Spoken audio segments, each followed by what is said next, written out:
Hello বন্ধুরা, আপনারা সবাই কেমন আছেন? আশা করি আপনারা সবাই ভালো আছেন। বন্ধুরা, আজ আমি দেখাবো খাসির মাংস দিয়ে ছোলার ডাল এর রান্না। তা দেখুন, এখানে আমি খাসির মাংস নিয়েছি ছোট ছোট টুকরো করে।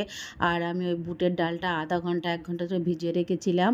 আর একটা টমেটো নিয়েছি, আর 5টা 6টা চেরা কাঁচা লঙ্কা, আর এখানে নিয়েছি রসুন, 1 টুকরো আদা আর পেঁয়াজ।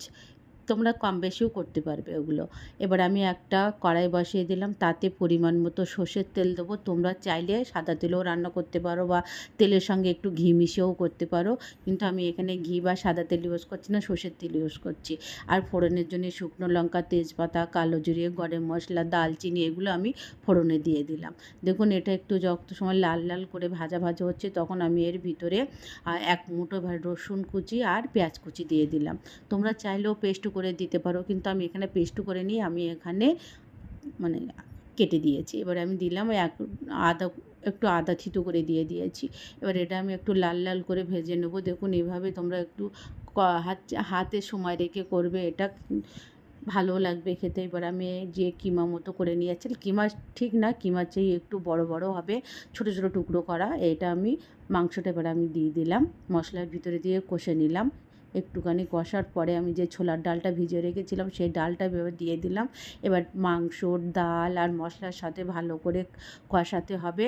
গ্যাসটা এখানে হাই করবে না, একটু লো মিডিয়ামে রেখে করবে, কেন এটা যেন তলায় না লেগে যায়।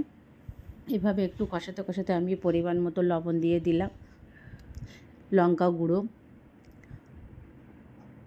দেখুন আমি 2 চামচ দিয়েছি লঙ্কা গুঁড়ো ওখানে, আর হলুদ গুঁড়ো, জিরে গুঁড়ো। এটা আমি ভালো করে একটু মিশিয়ে কষিয়ে কষিয়ে নেব।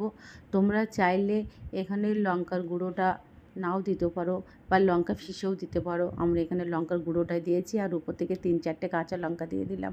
এবার এটা একটা ঢাকনা লাগিয়ে কিছুক্ষণের জন্য আমি রেখে দেবো। দেখুন, আমার ঢাকনাটা তুলে তোমাদের দেখিয়ে দিচ্ছি যে অল্প জল জল মতো ছিল, সেটা একদম পুরো শুকিয়ে এসেছে। আর আমার মাংসটার সাথেও এটা কষানো হয়ে যাবে। এবার দেখুন, এইভাবে একটু কষিয়ে নেবে, টাইম ধরে করবে, কিন্তু এখানে খাসির মাংস একটু সিদ্ধ হতে সময় লাগে।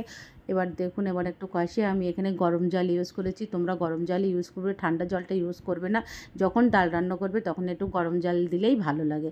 আর উপর থেকে একটা আমি দিয়েছি টমেটো, 4 টুকরো করে দিয়েছি, আর অল্প একটু চিনি। চিনিটা দিলে কি টেস্টটাও ভালো আসে, আর টমেটোটা দিলে ফ্লেভারটাও ভালো আসে, আর খেতেও দারুণ লাগে। এবার আমি একটা ঢাকনা লাগিয়ে কিছুক্ষণের জন্য আমি মিডিয়াম ফ্লেমে রেখে দিয়েছি। দেখুন, আমার ঢাকনা তুলে তোমাদের দেখিয়ে দিচ্ছি, ডালটাও হয়ে এসেছে। আর আমি একটু খুন্তির সাহায্যে নাড়িয়ে তোমাদের দেখিয়ে দিলাম। আর একটা পাত্রে দেখুন, আমি ডালটা তুলে দেখিয়ে দিচ্ছি, কি সুন্দর কালার এসেছে, আর দেখতেও কত ভালো লাগছে। প্লিজ প্লিজ বন্ধুরা, তোমরা ট্রাই করো, সাবস্ক্রাইব করে কমেন্ট করে জানিও কেমন হয়েছে। এটা ভাত সঙ্গে বা পরোটার সঙ্গে দারুণ লাগবে।